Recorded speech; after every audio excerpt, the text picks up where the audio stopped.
नमस्कार मित्रांनो, स्वागत आहे तुमचं आमच्या नवीन व्हिडिओमध्ये. मित्रांनो, तुम्ही जर चॅनलवरती नवीन असणार तर चॅनलला नक्की सबस्क्राईब करा. मित्रांनो, काय झालं त्रिशू? काय काय बनवलं तू? स्टार बनवला? ओ बापरे, तू मोठी होऊन काय बनणार आहेस त्रिशू? डॉक्टर बनणार आहेस? मला चेक करशील तू? नको ना, मला इंजेक्शनची भीती वाटते ना. हा,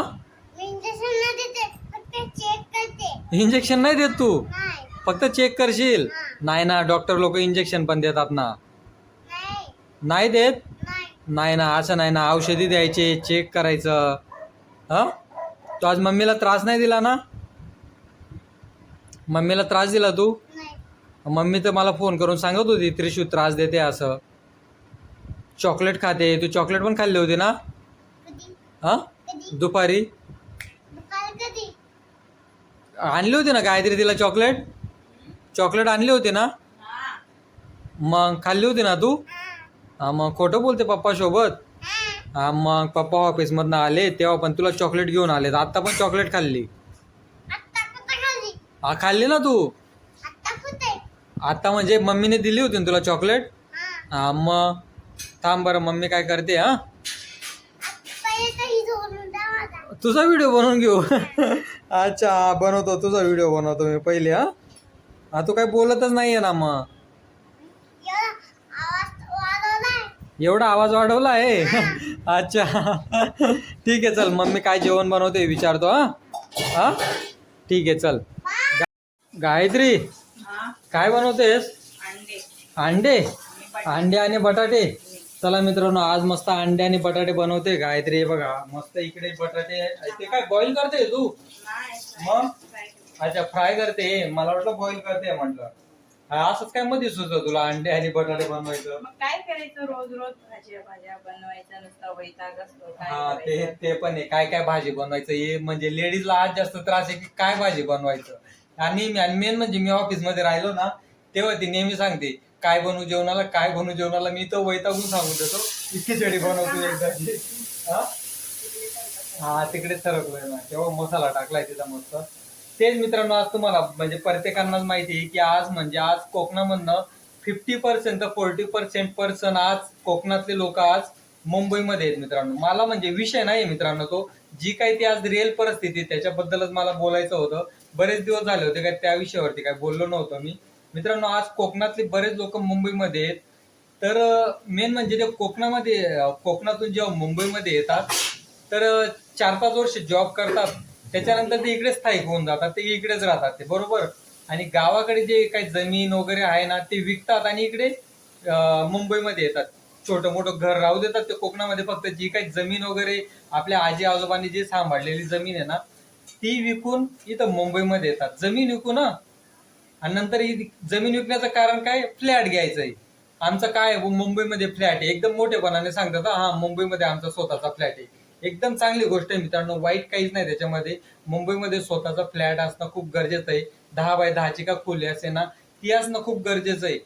पण तुम्ही जमीन विकून जर इथं मुंबईमध्ये फ्लॅट घेत असेल तर हे खूप चुकीचं आहे मित्रांनो. आज म्हणजे सोन्या हिऱ्यापेक्षा जर सगळ्यात महागडं जर काय असेल ना ती जमीन आहे, हे लक्षात ठेवा. म्हणून कोकणातल्या प्रत्येक व्यक्तीला मला फक्त एकच सांगायचंय, तुम्ही जमीन अजिबात विकू नका. जेवढी असेल तुमच्याकडे, 1 गुंठा असो का 50 गुंठा असतो का 10 गुंठा असो, किती पण जमीन असू द्या, जमीन अजिबात विकू नका. आणि जमीन तुम्ही कुणाला विकतात? जे आपले मारवाडी, गुजराती आणि आपले राजस्थानी वगैरे त्यांना तुम्ही विकतात. जे केरला साईडनं येतात त्यांना तुम्ही जमीन वगैरे विकतात. आणि त्या जमिनीवरती ते काय चालू करतात? मग छोटा मोठा काही ना काही व्यवसाय वगैरे चालू करतात. नंतर तुम्ही प्रत्येक म्हणजे आज मार्केटमध्ये जा, कोकणातल्या कुठल्या पण तिकडे जा तुम्ही, सावंतवाडी, कुडाळ, कणकवली, देवगड, परत आपलं म्हणजे सिंधुदुर्गमध्ये कुठे पण जा तुम्ही, तुम्हाला बेकरी वगैरे कधी तुम्ही बघितलंय का? आपल्या मराठी लोकांची बेकरी वगैरे बाबा तिथं असं कधी ऐकलंय का तुम्ही? बघितलं पण आहे का? आज ते म्हणजे आधी रेंटवरती घेतात, रेंटवरती करता करता नंतर स्वतःच घेऊन घेतात. तुम्हाला पैशांचा लालूच वगैरे देतात आणि तुम्ही काय करता? त्या पैशांच्या लालूच्या पोटी ती जमीन विकून टाकतात आणि ते त्याच्यामध्ये मस्त ते पॅलेस वगैरे बांधून घेतात, काही ना काही शोरूम वगैरे बांधून घेतात. मोबाईल शॉपी टाक, बेकरी टाक, त्याच्यानंतर हे आपलं हॉटेल टाक, काही ना काही व्यवसाय चालू करून घेतात ते. आणि आपण एकदम मोठेपणाने त्यांना विकून पण देतो आणि इकडे मुंबईमध्ये स्थायिक होऊन जातो. खूप चांगली गोष्ट आहे, मुंबईमध्ये फ्लॅट घेणं काही चुकीचं नाही. फक्त मित्रांनो मला एकच म्हणायचं, तुम्ही गावाकडची जमीन अजिबात विकू नका. कारण की ना आपल्याला कायमस्वरूपी बघा मुंबईत नाही राहायचंय, आपल्याला पण म्हातारपण येणारच आहे, आपल्याला पण गावी जाऊन राहायचं जे. आपला सांभाळ तुम्हाला वाटतं का आपली पोरं करणार आहेत आपला सांभाळ? आत्ताची सध्याची परिस्थिती बघा ना, काय करतायत पोरं. आज म्हणजे मुंबईमध्ये दोघं जण भरपूर झालेत, तिघं चौघं जर कोण आलं ना तरी जड व्हायला लागतं. अशी आज म्हणजे मी प्रत्येकांचं नाही सांगत मित्रांनो, बरेच जण चांगलेत, बरेच जण आपापली फॅमिली सांभाळतायत मुंबईमध्ये. सर्वजण खुशीने एकदम राहतायत, आनंदित राहतायत. फक्त काय झालं काहीतरी, काही नाही बोल. अच्छा मला वाटलं काय भाजी वगैरे खराब झाली की काय म्हटलं. हा तर तेच मित्रांनो की थांब ना, काहीतरी मी बोलत होतो ना. बघा प्रत्येक गोष्टींचा विचार करा. आज बघा तुम्ही 40 लाखाचा 50 लाखाचा तुम्ही मुंबई सारख्या सिटीमध्ये फ्लॅट घेतायत, आणि मेन म्हणजे तुम्ही अर्ध लोन घेतायत, अर्धे तुमच्याकडे कॅश वगैरे राहते, नंतर बाकीचं तुमचं लोन असतं. आणि तो फ्लॅट जर मुंबईमध्ये आपण घेतला तो काय आपला 10 वर्ष 20 वर्ष तो आपला नसतो, तो बँकेचाच फ्लॅट असतो. आपण काय फक्त हप्ते भरत राहतो. मग आपला हातातून ती जमीन पण जाते आणि इकडे लोन भरतच राहतो आपण आयुष्यभर. त्याच्यानंतर आपल्या पोरासोरांना ते कामात येणारच आहे, त्याच्याबद्दल वादच नाहीये. पण किती दिवस किती वर्ष तुम्ही त्या फ्लॅटमध्ये राहणार आहेत?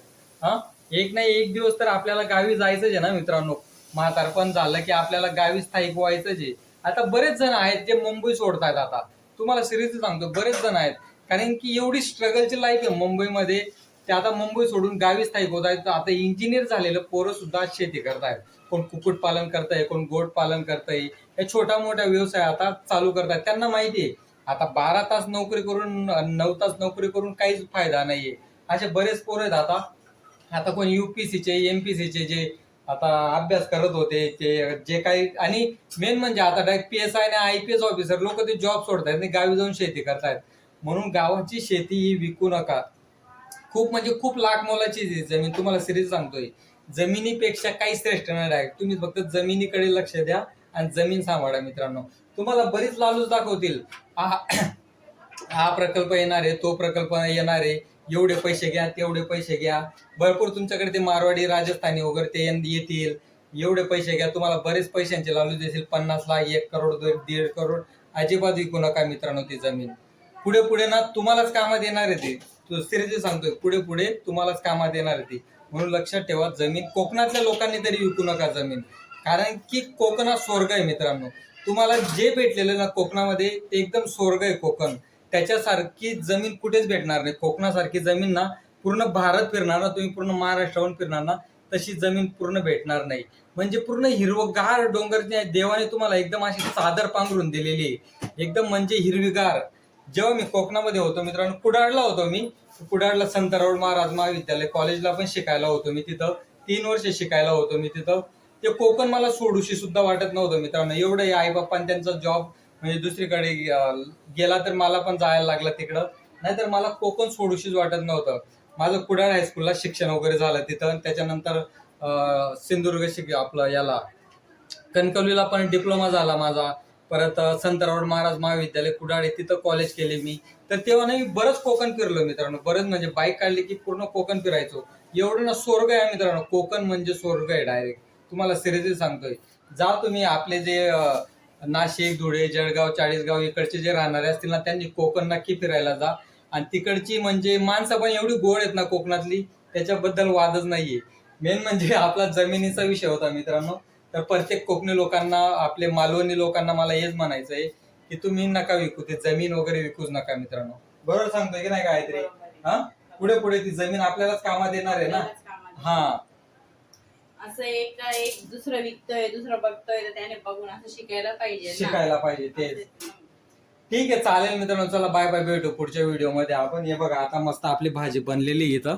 हे बघा कुठे गायत्री, हे बघा मित्रांनो मस्त लालवाली भाजी बनली. मस्त बनली ना गायत्री भाजी? हा, अजून काय चपात्या बनवल्या आहेत ना? अच्छा ठीक आहे, चालेल मित्रांनो. चला बाय बाय, भेटू आपण पुढच्या व्हिडिओमध्ये. पण प्लीज मित्रांनो चॅनलला नक्की सबस्क्राईब करून द्या मित्रांनो. चला बाय बाय.